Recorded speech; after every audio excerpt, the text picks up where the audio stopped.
Hello, Population Ecology Part 2, well, 6.2, Part 2, Take 3. The first two times I did this video, they were really funny, and it was this morning. It was fabulous. The birds were chirping. My dog was lying next to me snoring, and now it's at night. None of those things are happening, and I have a bug bite on my wrist. But we're going to move on because population growth is amazing. Okay, two types of population growth models. So we have this population growth, but now we have to depict it in graphic form because we're cool like that. We're scientists and we're cool and we do things with graphs. And so exponential growth, we have two different types of models. We have the exponential growth model and then the logistic growth model. Let's take a look at the exponential growth model first. This is what we call ideal growth. And so when we did, let's reference the oh dear game. All right, so when we played the oh dear game, initially we had this exponential growth. We had ideal growth. We did not have any limitations on resources. So remember the numbers 4, 8, 16. We had this doubling of the numbers because the resources were plentiful. Oh, sorry. It's dark. I start getting sleepy. Okay, so exponential growth, ideal growth. We call this the J curve for obvious reasons. I mean, I hate to state the obvious, but what letter does that look like? Ding, ding, ding. The J. Yeah. So we call it the J curve. The other thing that you see in your notes is that these involve R selection species. When you think of R, think of rapid growth. And so just a way to remember it. Another way to remember it is that there's these four letters that go together. E for exponential growth, I for ideal growth, J for J, a J curve, and then R selection. So on the side next to there, put E, I, J, R. They can be in any order. The order doesn't matter. But put those together and come up with some kind of fun acronym to remember. Exponential growth, ideal growth makes a J curve, and these are the R selection species. These R selection species, they're also referred to as density independent species. So their population size itself is related to resources, not organisms. So density, meaning the numbers of organisms, it's density independent. It's not dependent on the actual number. So again, the population size is related to the resources. So these resources here, you can see when we played the game, when the resources were plentiful, that population size is limited to the resources. And so your population size is going to grow based on the number of resources. So this exponential growth curve occurs mainly in what we call pioneer species. These pioneer species will come in. They are pioneers. Think about it. Some of the great pioneers of all times. And you too can be a great pioneer. You just have to start your own something. Just make it legal. All right, so pioneer species begin to colonize. Those are your mosses and your lichens. We're going to look at those a little bit more in a second. But when you have things like Hawaii, so here we have Hawaii millions of years ago. This is when Hawaii first started. It was just volcanoes and that sprang up out of the ocean. And this is what it looked like. Hard to believe, but yep, this is where it got its start. Nothing was on there. There were no species because the land had just cropped up and the land was just volcanic rock. It wasn't soil or anything like that. Then these mosses and lichens come in and they secrete like an acidic substance that will break down this rock and begin turning it into organic matter. Also, you can have soil blown in depending on how close any other islands are, other land masses. Sorry, yawning again. I'm sure it's probably my bug bite. I'm probably dying from some poison on my wrist. I don't know. Got to break out the meat tenderizer.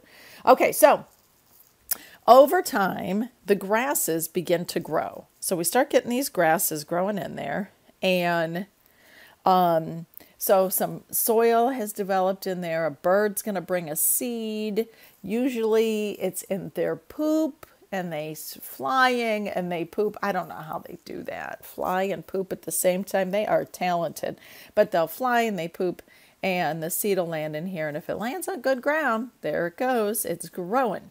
Then what's going to happen over time is you're going to have lots of grasses that'll grow in and kind of cover that surface. And then you get these shrubs that come in, and then it's followed by larger trees. And eventually you're going to have this old growth forest long term, or your final look. Like here, this is Hawaii today. That's not how it started. I'm pretty sure I need to do some research here. I mean, I'm pretty certain. Imagine me standing right about there. There I am standing, diving in. Oh my gosh, it was a perfect 10 dive with a flip into the water. Gosh, the water's fabulous. All right, I'm coming out of my little make-believe here.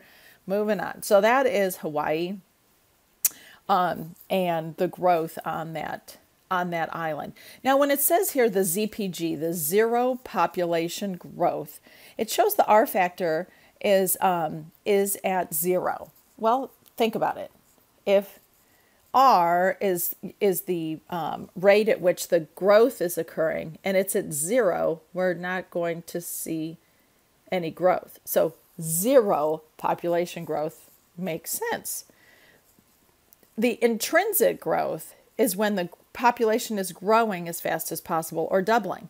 So this is why we see this straight up curve here, is when we have the intrinsic growth versus the 0 growth population. Whoops. Moving on. The next curve is called the logistic growth curve. This is the realistic. Woo! Whoa, let me back up. Back here.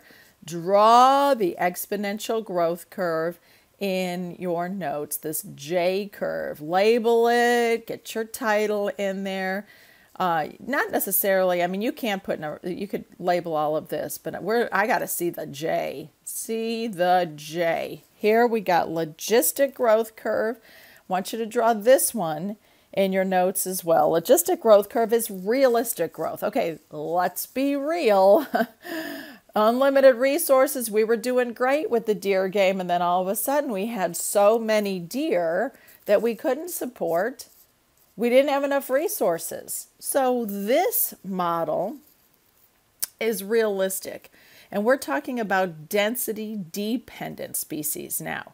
These species numbers are about numbers because there are limited resources because of the species is near that carrying capacity.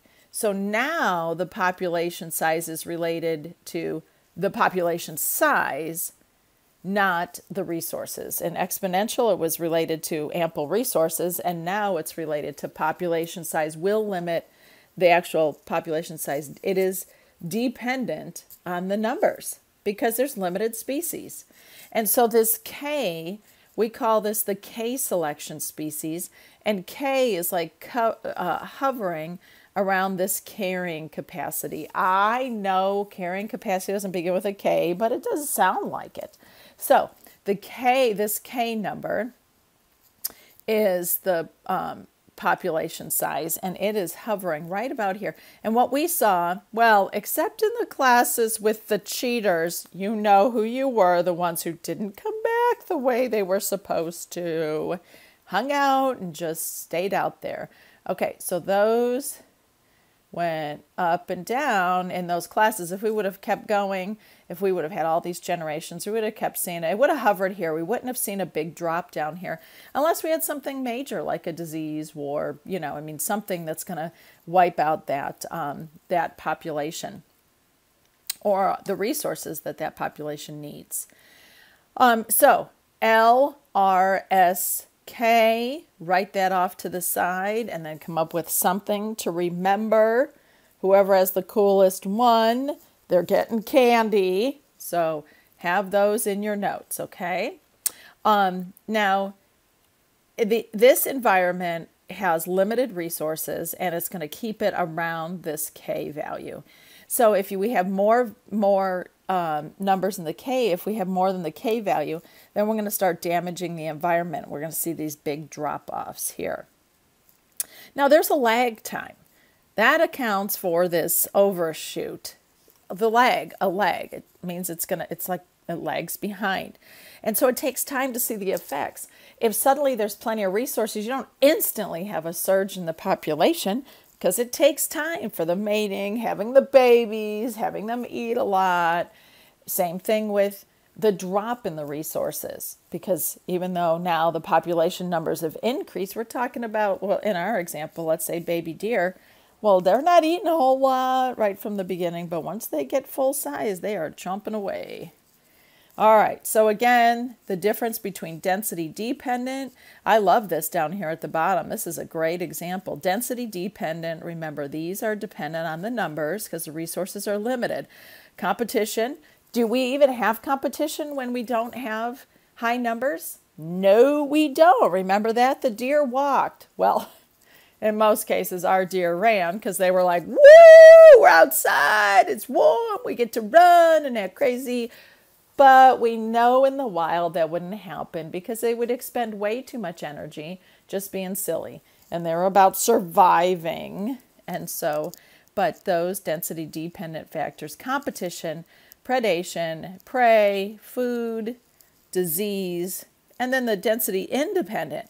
That density independent, the population size is related to the resources. So those resources are unlimited. It doesn't matter. But what limits that population are abiotic things. Sunlight, soil, and soil nutrients, wind, rain. That's going to limit that population. It doesn't matter if there's one in the population or 1 million. You don't have sun, it's going to affect you. Or when I step out of my house and it's windy and rainy, I'm not happy. It doesn't matter if all my neighbors are in their house or out. It's affecting me because I got to go out there. There you have it. I'm going to go apply some meat tenderizer to my bug bites and have a great night.